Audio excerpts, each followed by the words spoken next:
Hello everybody and welcome to the weekly countdown of the top-selling light novels in Japan, this being for the week of August 28th to September 3rd. A lot of changes on the top 10 list from last week. Only 4 titles that were in the top 10 last week are still hanging on, and we've had a bunch of new additions to the list this week, so let's just get right into it. At number 10, we have a brand new volume number 1, so it's an actual new series. Funny enough, you don't see a lot of these newer series hitting the top 10. Usually seems to be either an adaptation of an animated movie like Your Name, or it seems to be like higher volumes or later volumes in series. This has been true for at least the last 5 or 6 weeks that I started doing this video series. So we have a brand new number 1. It sold 5,849 copies this week, and it is called Douyara Watashi no Karada wa Kanzen Muteki no yo desu ne, which, using sort of Google Translate, approximates to, apparently my body seems completely invincible. So this is a 5th Net Novel Grand Prize winner, so I'm guessing that's probably the hype and why it's in the number 10 spot, why it made the top 10. When a sickly girl who passed away after childhood wished, a body with absolute defense against anything. With such thoughts heard, she was reborn into a different world. Offensive and defensive power, magical power, every ability value got a complete rank to max. No, it's not like that. I think a normal life is good, not a girl who's confused with being a god. I will struggle in the direction of the day after tomorrow to spend my life as a marquee for merriment without being noticeable. So obviously we have no English translation for this and no anime, no nothing, because it is a brand new series. So it's an isekai, sounds like a reborn type trope, but this one, the whole hook is that she's reborn invincible. I don't know what that's going to mean for the series, obviously, whether that means like there's a series that we're going to be getting in English.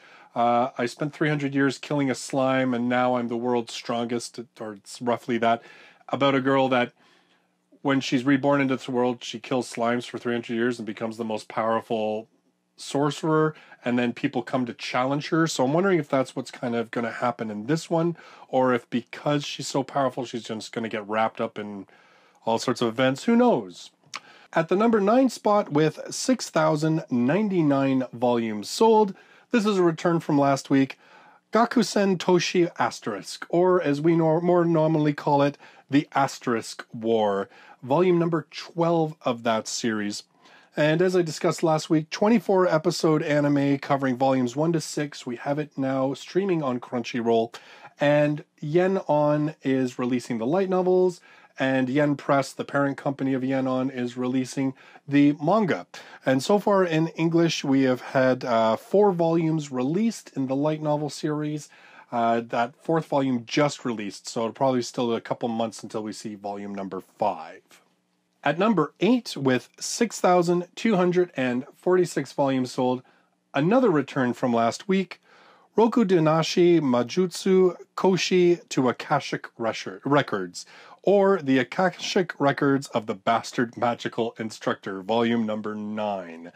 Again, just had an anime adaptation done of it. It was 12 episodes, adapted about the first 5 volumes. It is streaming on Crunchyroll. 7 Seas has licensed the manga adaptation, and they've just released the first volume, but there's been no word yet on any release of the light novels officially in English. At number 7, with 7,523 volumes sold, another hangover from last week, volume number 17 of Date Alive. This was actually number 1 last week, so it's had quite a bit of a drop. Again, absolutely no licenses for the light novel or the manga adaptation, although the manga adaptation, it sounds like, didn't really cover a whole lot of the series. I don't even know if it's continuing still. We have had 22 anime episodes, plus 2 OVAs plus a movie, covers about volumes 1 to 7, and it is licensed in English via Funimation. At number 6, we have a new addition to the list, that with 7,548 volumes sold this week, volume number 7 of Hisho Dungeon Une Hoho, or it is roughly translated as Certain Victory Dungeon Administration Technique. One day, on a sunny leisure day, a woman visited my house and asked me if I was interested in managing a dungeon along with support offered from a goddess. But of course, I refused. Eh? I shouldn't ignore a person in trouble? Moreover, if it's a beautiful woman? No way, that's too bothersome. Why do I have to do that? I'm perfectly satisfied with my comfortable life now. Throwing it away is just overly stupid. Fine. So it's go to another world, become a dungeon master, manage a dungeon, and deal with the mana circulation problem? Understood. But how do I do that? So this one, of course, it sounds like Summon to Another World, but slightly different that you already have a profession waiting for you, and that's to manage a dungeon. I don't know if there's any background. I'm just reading from what Novel Updates had, because there is, of course, nothing officially available in English for this series. So I don't know if it's featuring an older character who maybe is in business management that's been summoned to another world to apply those skills to dungeon management, which would be kind of interesting, I think. But again, nothing so far. At number 5, with 8,955 copies sold, we have Volume 8 of the series, Seirei Gensoki. This one, of course, is not available in English. A lot of these titles this week are not available in English in any way. As far as I can tell, there's not even like an anime or anything else based on this series. Amakawa Haruta is a young man who died before reuniting with his childhood friend who disappeared 5 years ago. Ryo is a boy living in the slums who wants revenge for his mother who was murdered in front of him when he was 5 years old. Earth and Another World. Two people with completely different backgrounds and values. For some reason, the memories and personality of Haruto, who should have died, is resurrected in Ryo's body. As the two are confused over their memories and personalities fusing together, Ryo/Haruto decides to live in this new world.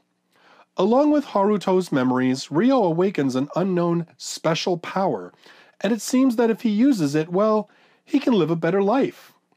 But before that, Ryo encountered a kidnapping that turns out to involve two princesses of the Bertram kingdom that he lives in. After saving the princesses, Ryo is given a scholarship to the Royal Academy, a school for the rich and powerful. Being a poor orphan in a school full of nobles turns out to be an extremely detestable place to stay at. I find that I kind of have to wonder about some of these isekai books. So now it's not just enough to have an isekai, now it's two personalities into one body. I'm kind of wondering how that'll reconcile, whether that's being done with some real forethought ahead in terms of like dramatic plot points or not. I don't know. Sounds different, that's for sure. At number 4, with 8,702 volumes sold, this is volume number 12 of Sakurako-san no Ashimoto ni wa Shitai ga Umatairu, or we know this in English as The Beautiful Bones. Sakurako's investigation, a corpse is buried under Sakurako's feet. So this is a series that we got a 12-episode anime of. It's streaming on Crunchyroll.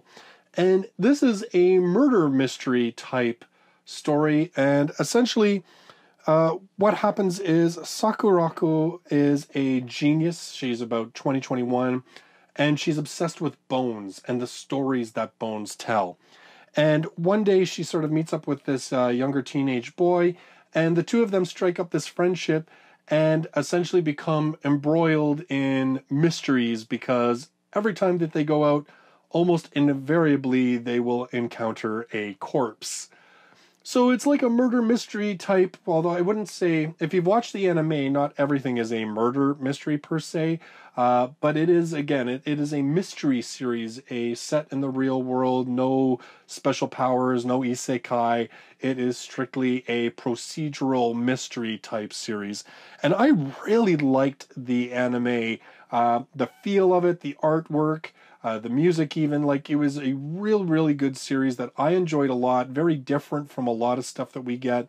So I was hopeful there'd be another series, but now I'm kind of hopeful that we might actually get the light novels now that I'm reading more light novels. And I mean, this one now, so we're up to volume number 12 in Japan. The anime only covered stories from about volumes 1 to 6. I think somebody even said that they skipped volume 5 altogether. I don't know why. Maybe it was like a recap. I don't know what it was. But anyway, so there's obviously a lot more material there for another anime series. But with it placing into the top 10 and its first week of release with volume number 12, I'm hopeful that maybe we'd get these light novels, because that would be something really different. Like, the closest thing that we probably have is Nisi The Decapitation, and there's the second volume coming out, I think it's Strangulation, coming out, which are sort of the same idea, these sort of procedural murder mystery type things. In the number 3 spot, with 9,187 copies sold, we have volume 12 of a series called Next Life. Yamada Takashi lost his life in the snowy mountains. That is what he thought, but he then appeared in an unknown place, another world that seemed similar to the game he played. Moreover, there are many things he just doesn't know. While puzzled, he at least still retains the strongest class ability and finds some relief in that. High-rank magician Marius is still living today. Again, this is a series that we have absolutely nothing in English. No anime, no light novels, no manga. In fact, I don't think there is an anime adaptation of this even having been done yet. So, again, this is one that I had to look up on Novel Updates. Volume number 12 they're up to. I'm not too sure if this is kind of the series that this is a series that we're going to get. I mean, it sounds a lot like Overlord, although Overlord has that still kind of original pitch to it, that he's somewhat of a villain. So yeah, I you know what, like, you can tell that as much as we talk about maybe there seems to be too many isekais and everything else, they are apparently still very popular in Japan. In the number 2 spot, with 9,270 volumes sold, we have volume 23 of The Irregular at Magic High School. So this one, again, another hanger-on from last week, from the last couple weeks, still doing very well. Obviously, very popular series, and some of you have told me that I guess you're caught up in the web novels, or I'm not too sure, but you were saying that apparently there's like massive cliffhanger that this one's now sort of resolving, so that might explain why this one's doing so well. It'll be interesting to see what a volume 24 ends up being for this series. We do have a 26 episode anime which covered volumes 1 to 7. It excluded volume number 5. It is streaming on Crunchyroll. Yen On is releasing the light novels. They just recently released volume number 5 in English. And Yen Press, the parent company of Yen On, is also releasing the manga series. So this is one of those series, again, that we're pretty much getting everything in English for this series. Not really a big surprise given just how uber popular this series is. I mean, volume 23 so far has sold almost 150,000 copies in the couple weeks since it's released. So probably the highest number I have seen in terms of total volumes sold for any of the books that I have been talking about over the last like 5-6 weeks that I've been doing this list. Finally, in the number 1 spot, with 12,420 volumes sold, it is a series called World Order. And this one is volume number 4 of that series. It's an isekai. It's about a boy who is transported to another world when his ill grandfather passes away. There, he decides to pursue the profession of hunter to defeat the waves of monsters that are threatening people. Now, that's just my rough guesstimate because there is nothing in English on this, not even the fan translators, not any of the sites that sort of try to at least have information about light novels, all light novel series. There's nothing on this series that I could find whatsoever. I had to count on Google Translate to give me at least a rough idea of what this series was about, but obviously quite popular. So yeah, again, there's absolutely nothing in English about this. So those are the top 10 best-selling light novels in Japan for the week of August 28th to September 3rd. Lots of movement on the list. It'll be interesting to see whether any of these titles hang on until next week. Just a heads up if you are interested, and I mean, now that I'm talking about a bunch of light novel series that we do not have in English, 7 Seas, every single month they run a viewer sort of survey or reader survey, and they ask for suggestions of titles. So when I'm doing these videos, if you're watching them and you think, wow, that series sounds really awesome, keep an eye on Twitter or even at 7 Seas website and fill in that survey and put in your requests for whatever light novels or manga that you're interested in. They do publish both, and they are open to taking suggestions for both. And next week, they are posting 5 series that they've licensed. I'm really hoping that at least 1 or 2 of those is light novels, and that they're new light novel announcements. They're not just print versions of J-novel clubs, just because I like hearing about new titles that are coming out. If you're brand new to the channel and you love light novels, you should consider subscribing. I do this top 10 countdown every single week, as well as 2 to 3 reviews of light novels every week as well. Thank you all for joining me in this video, and I look forward to seeing you in the next one. Till then, bye-bye for now.